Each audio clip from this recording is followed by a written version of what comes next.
Assalamualaikum warahmatullahi wabarakatuh. Allahu akbar, Allahu akbar, Allahu akbar, Allahu akbar, Allahu akbar. Allahu akbar, Allahu akbar, Allahu akbar, Allahu akbar. Allahu akbar kabira walhamdulillahi bukratan wa asila. La ilaha illallah wallahu akbar. Allahu akbar walillahil ham. Alhamdulillahilladzi ja'ala lil muslimina 'idal fitri ba'da siyami Ramadan wa 'idal adha ba'da yaumi Arafah. Allahu akbar, Allahu akbar, Allahu akbar. Asyhadu an la ilaha illallah wahdahu la syarikalah. Lahul malikul azimul akbar. Wa asyhadu anna sayyidana Muhammadan abduhu wa rasuluh. Allahumma salli ala sayyidina Muhammad wa ala alihi wa ashabihi alladhina adhaba anhumur rizza wa tahhar. Amma ba'd. Faya ibadallah, ittaqullaha haqqa tuqatihi wa la tamutunna illa wa antum muslimun. Ma'asyiral muslimin, jamaah salat Idul Adha rahimakumullah. Baru saja kita laksanakan ruku dan sujud sebagai wujud takwa kita kepada Allah Subhanahu wa ta'ala.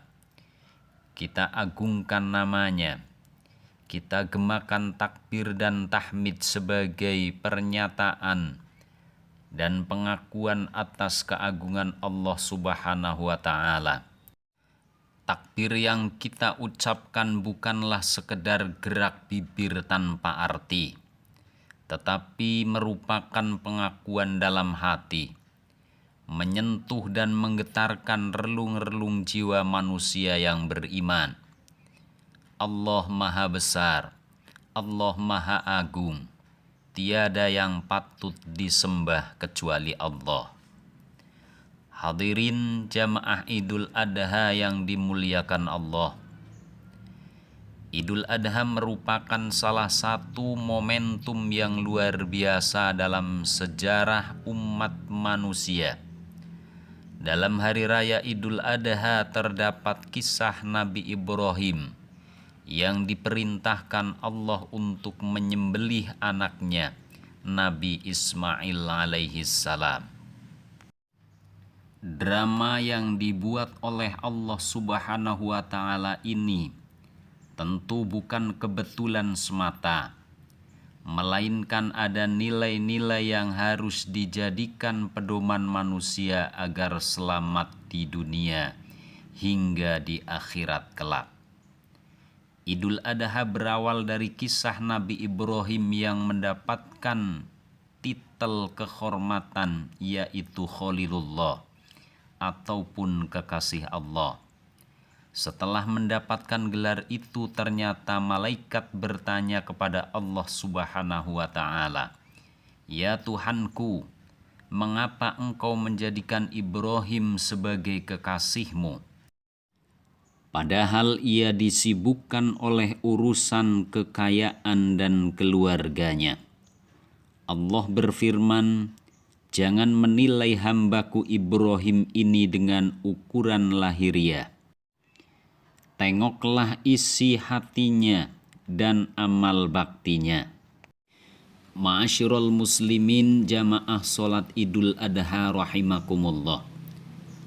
Diceritakan dalam kitab Mishkatul Anwar bahwa Nabi Ibrahim saat itu termasuk orang kaya raya.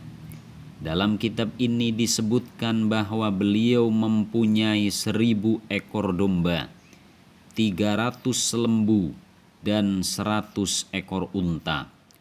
Total kekayaan Nabi Ibrahim mencapai 12.000 ekor ternak.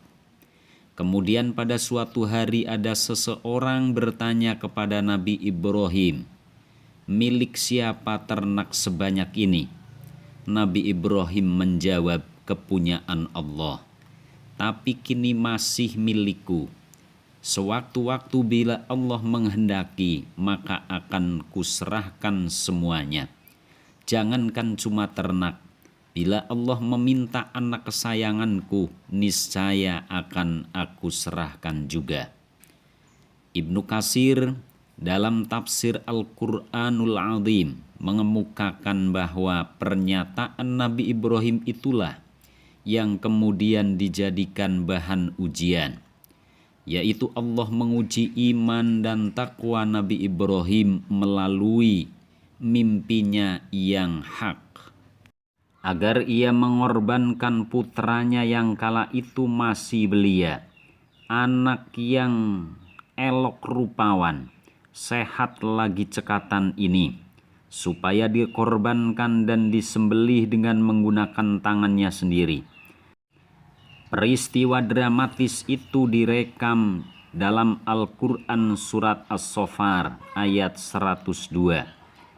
Artinya Ibrahim berkata, "Hai anakku, sesungguhnya aku melihat dalam mimpi bahwa aku menyembelihmu. Maka fikirkanlah apa pendapatmu." Ismail menjawab, "Wahai ayahku, kerjakanlah apa yang diperintahkan kepadamu. Insya Allah engkau akan mendapatiku termasuk orang yang sabar." Ma'asyiral muslimin jamaah sholat Idul Adha rahimakumullah. Singkat cerita, setelah Ismail putra tercinta ditelentangkan di atas sebuah batu dan pisau pun diletakkan di atas lehernya, Ibrahim pun menyembelih dengan tetap tidak mempan, bahkan sedikit pun tidak tergores. Pada saat itu Allah Subhanahu wa ta'ala membuka dinding yang menghalangi pandangan malaikat di langit dan di bumi. Para malaikat takjub menyaksikan keduanya. "Lihatlah hambaku itu, rela dan senang hati menyembelih anaknya sendiri dengan pisau, karena semata-mata untuk memperoleh kerelaanku." Ibrahim kembali berusaha menekan pisau ke leher Ismail, tetapi tidak apa-apa. Bahkan bila ditekan, pisau menjadi terbalik. Yang tajam berada di atas. Ibrahim mencoba memotong sebuah batu dan batu yang keras itu terbelah. Ibrahim lantas bertanya, "Hai pisau, engkau sanggup membelah batu, tapi kenapa tidak sanggup memotong leher Ismail?" Dengan izin Allah, pisau itu menjawab, "Anda mengatakan potonglah, tapi Allah mengatakan jangan potong. Mana mungkin aku memenuhi perintahmu, wahai Ibrahim."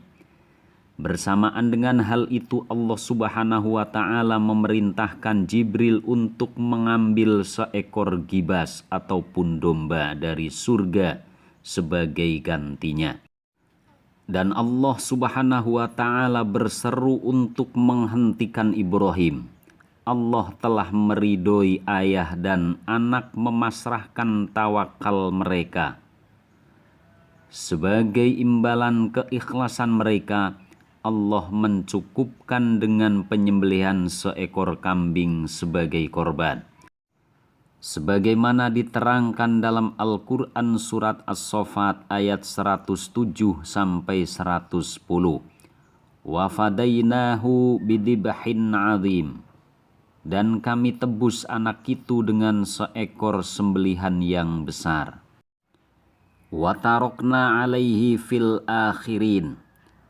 Dan kami abadikan untuk Ibrahim pujian yang baik di kalangan orang-orang yang datang kemudian. "Salamun ala Ibrahim," yaitu kesejahteraan semoga dilimpahkan kepada Nabi Ibrahim. "Kadzalika najzil muhsinin." Demikianlah kami memberi balasan kepada orang-orang yang berbuat baik. menyaksikan tragedi penyembelihan yang tidak ada bandingannya dalam sejarah umat manusia itu. Malaikat Jibril kagum seraya terlontar darinya ungkapan, Allahu Akbar, Allahu Akbar, Allahu Akbar. Nabi Ibrahim menyambutnya, La ilaha illallah wallahu akbar. Yang kemudian disambung oleh Nabi Ismail, Allahu Akbar walillahil hamd. Hadirin jamaah Idul Adha yang dimuliakan Allah.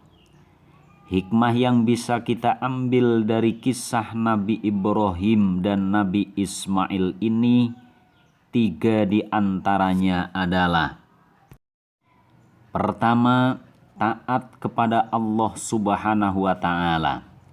Apa yang telah ditunjukkan oleh Ibrahim dan Ismail sangat jelas bahwa menjalankan perintah Allah adalah hal yang paling utama bagi manusia. Oleh sebab itu, marilah kita berusaha sekuat tenaga untuk menjalankan apa-apa yang telah diperintahkan oleh Allah Subhanahu wa Ta'ala kepada kita semua. Kedua, menghargai pendapat orang lain.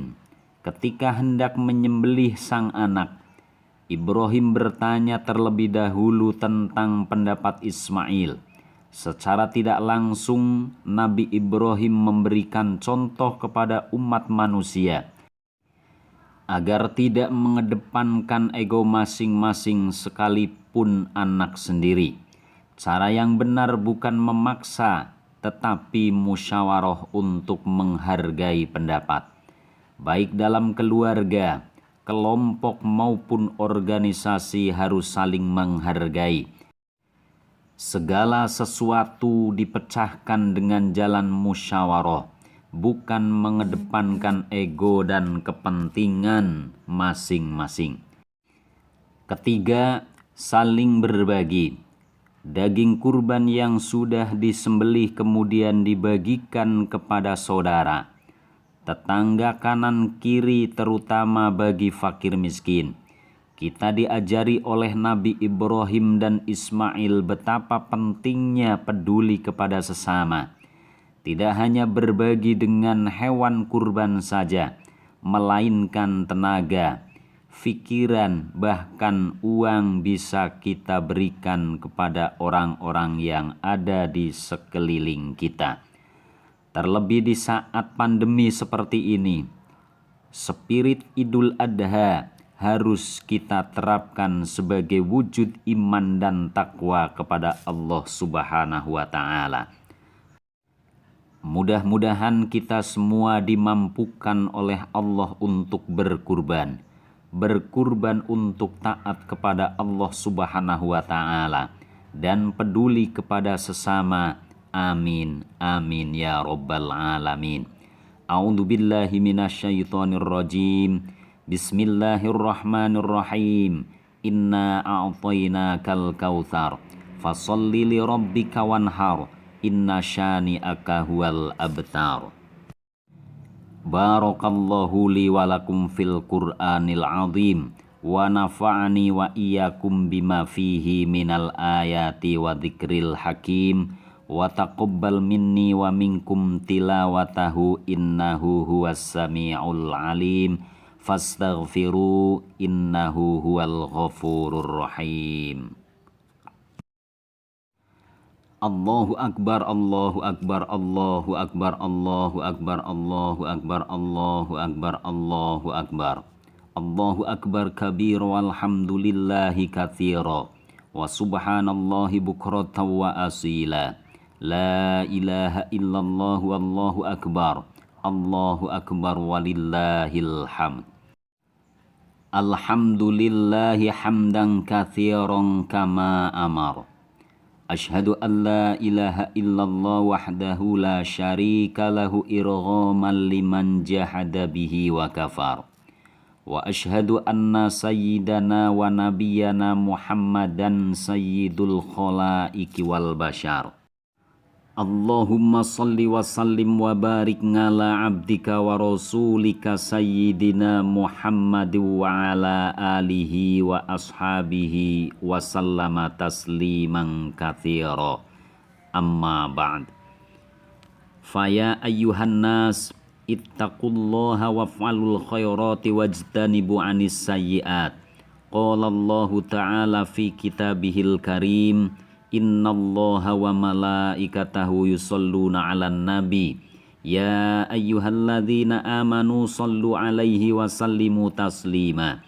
Allahumma shalli 'ala sayyidina Muhammad wa 'ala alihi wassahbihi ajma'in. Allahumma ighfir lil muslimina wal muslimat wal mu'minina wal mu'minat al ahya'i minhum wal amwat innaka sami'un qaribum mujibud da'awat. Allahumma arinal haqqa haqqa warzuqna ittiba'ah wa arinal batila batila warzuqna ijtinabah. Rabbana la tuzigh qulubana ba'da idh hadaitana wa hab lana min ladunka rahmah innaka antal wahhab. Rabbana zalamna anfusana wa illam taghfir lana wa tarhamna lanakunanna minal khasirin. Rabbana ighfir lana wa liwalidayna warhamhuma kama rabbayana shighara. Rabbana hab lana min azwajina wa dhurriyyatina qurrata a'yuni waj'alna lil muttaqina imama. Allahumma ij'alhum hajjam mabrura wa sa'yam mashkura wa damban maghfura wa tijaratan lan tabur. Rabbana ighfir lana wali ikhwanina alladzina sabaquna bil iman wala taj'al fi qulubina ghillal lil ladzina amanu rabbana innaka raufur rahim. Rabbana atina fid dunya hasanah wa fil akhirati hasanatan wa qina adzabannar. Subhana rabbika rabbil izzati amma yasifun wa salamun alal mursalin walhamdulillahi rabbil alamin. Ibadallah, innallaha ya'muruna bil adli wal ihsani wa ita'i dzil qurba wa yanha 'anil fahsya'i wal munkari wal baghi ya'idukum la'allakum tadhakkarun.